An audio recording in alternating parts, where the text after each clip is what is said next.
Los docentes piensan a menudo que localizar la información es lo más importante al momento de utilizarla de forma efectiva, apoyando la idea de que los estudiantes son capaces de saber implementar las herramientas de búsqueda que tienen.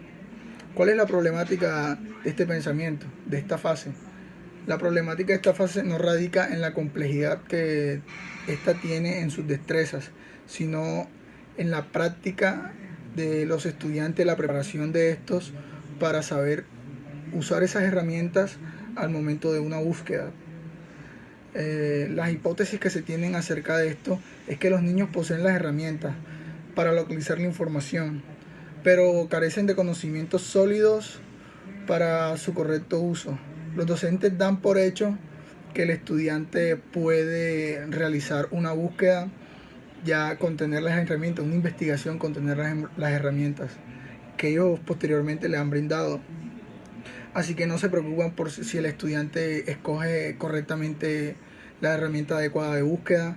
Según Bright y Lewis en sus investigaciones, en sus estudios, un estudiante puede saber cómo usar un índice temático, cómo consultar un fichero de una biblioteca, y aún así cuando lo colocan frente a una situación donde deba realizar una búsqueda no sabe cómo implementar ninguno de estos dos temas.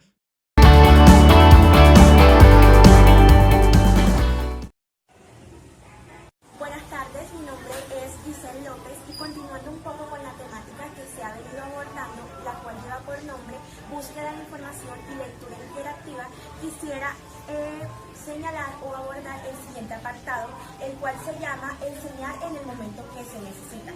En esta oportunidad, el autor manifiesta que como docentes es eficaz mostrar o manifestar las virtudes como una forma de proporcionar a los niños un medio para reflexionar o para analizar sus propias acciones. Y también dice que en esta instancia se sitúa a la enseñanza como un momento en el que los alumnos están realmente dedicados a la actividad que están por llevar a cabo. En el segundo apartado, el cual es utilizar fuentes diversas, aquí se potencia o se busca potenciar que los niños piensen en las diversas fuentes que hay de información o las fuentes de acceso que se encuentran actualmente vigentes. Sería triste si solamente nos limitamos a enseñarles que en los libros se encuentra toda la información, a sabiendas de que existen revistas, folletos, cuadernillos o cualquier tipo de videos donde ellos pueden buscar cualquier información.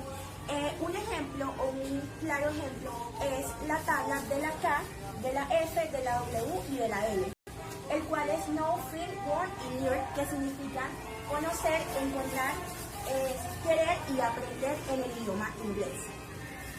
La siguiente, en una tercera instancia, el cual es adoptar una estrategia apropiada o una estrategia óptima, aquí buscamos como docentes asegurarnos de que solamente no leamos en voz alta textos científicos, textos de ficción o textos como cualquier cuento, sino que utilicemos también una voz que pueda ser proporcional a la escucha de todos los estudiantes y que a su vez también capte su atención. La siguiente, como última parte, en el nuevo examen de las hojas de trabajo, el estudiante al consultar información de cualquier libro podrá remitirse al índice temático. Aquí podrá no solamente descubrir las páginas, sino que también podrá entender qué es lo que el profesor busca hacer con ellos. Asimismo, la explicación del docente deberá ser mediante una expresión oral bastante concreta y bastante clara para que se evidencie de esa manera su temática, su dinámica y su expresión de pensamiento.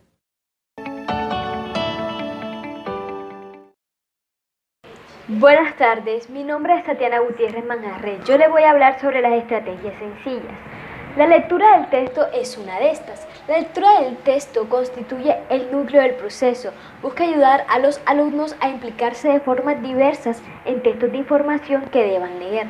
Algunas de las estrategias que utilizan son las que se conocen normalmente como actividades de ART, que en español sería actividades dirigidas relacionadas con los textos, que Lonsdale, Gardner y sus colegas usaron y promovieron en una serie de proyectos del Consejo Escolar.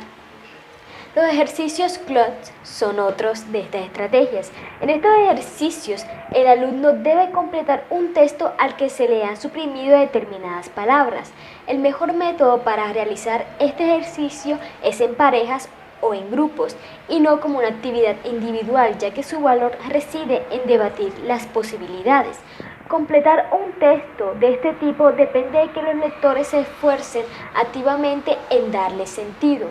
Una vez terminen de completar el texto, convendrá animar a los niños a que vuelvan a leer todo el texto para comprobar el significado global.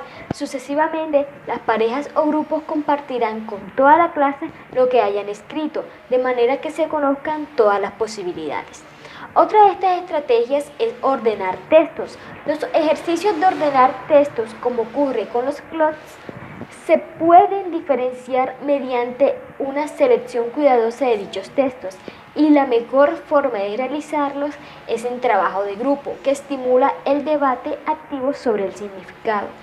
Lo que se hace aquí es que se corta el texto escogido en fragmentos que contengan varias frases o una sola frase, y se pide a los niños que los reconstruyan en un orden que tenga sentido. Por último, tenemos los marcatextos.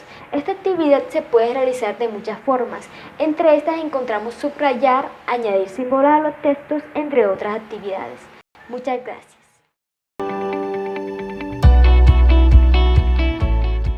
El subrayado. El subrayado es un método utilizado para destacar palabras o términos en un texto. Esta práctica la realizan más que nada estudiantes, profesores y cualquier tipo de profesional al momento de subrayar para poder darle énfasis o poder tener en cuenta varios términos de un texto. Se subrayan por los siguientes motivos o de las siguientes maneras o para resaltar las diferentes cosas. Primero, para resumir la idea principal. Este es como que el método del subrayado más común, ya que se utiliza en un texto para subrayar esas partes importantes o las partes que se quieren dar énfasis de un texto. Notas al margen. Las notas al margen se utilizan para subrayar cierta palabra o cierto término en el que no se explica o no se especifica de forma completa en el propio texto, para colocar la interpretación puede ser dada tanto por el maestro o podemos encontrar nosotros en línea. Numerar texto. La numeración de texto se utiliza para numerar los acontecimientos importantes al momento de realizar un ensayo o una exposición teniendo en cuenta un texto base. Puede ser un numerado de números 1, 2, 3, 4, 5 aproximadamente. La lectura en voz alta en grupo. Este no es un método en sí utilizado de subrayado, pero cumple con la misma función, que es dar énfasis a una información dada por el orador. Esto se utiliza más que nada en clases infantiles, se utiliza para darle una explicación más clara y más concisa a algunos estudiantes. Muchas gracias.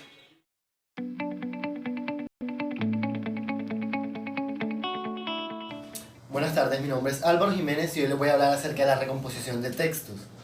Bueno, ¿qué es la recomposición de textos? La recomposición de textos es cuando los estudiantes leen cierta información y después la representan de una forma diferente. ¿Esto qué permite? Permite reconocer el grado de comprensión en el que se encuentran los niños. Porque tienen que pasar la información por el cerebro y así deben de esforzarse para comprenderla, y ellos mismos deben de tener criticidad y decir cuáles son los aspectos importantes dentro del texto. Una forma de descomponer textos son las tablas, representaciones arbóreas, mapas conceptuales, organigramas, listas y grafías. Por acá tenemos unos ejemplos de ellos. Para recomponer textos, vemos que el estudiante tomó la lectura de los planetas e hizo unos ítems. Él tuvo que determinar qué ítems eran más importantes dentro de la lectura. Aquí él puso duración de la órbita y número de satélites correspondiente a los planetas. También pueden manifestarlo sin ningún tipo de representación en el alfabeto. Podemos ver que acá un niño hizo una representación cronológica del ciclo de vida del pato y no utilizó ningún tipo de letra ni nada, simplemente gráficas. Un pato que da un huevo, este huevo luego se rompe y tenemos un nuevo pato. En el sistema arbóreo vemos cómo un estudiante organizó sistemáticamente desde el principio hasta el final la genealogía de los dioses griegos. Ahora bien, la organización de textos no se basa simplemente en organizarlos en mapas conceptuales y esto. También podemos cambiar el estilo. que es apartarse de las costumbres de copiar y transferir inmediatamente la información que hayamos leído al cuaderno. Esto lo podemos hacer de una forma más didáctica, que el estudiante se sienta en contacto con otros tipos de textos.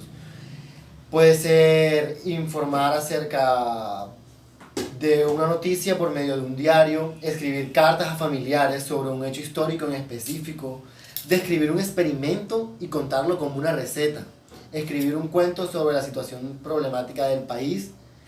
Pero esto no es solo descomponer texto por descomponerlo, sino también es romper con la monotonía y colocar a los estudiantes en contacto con otros tipos de textos.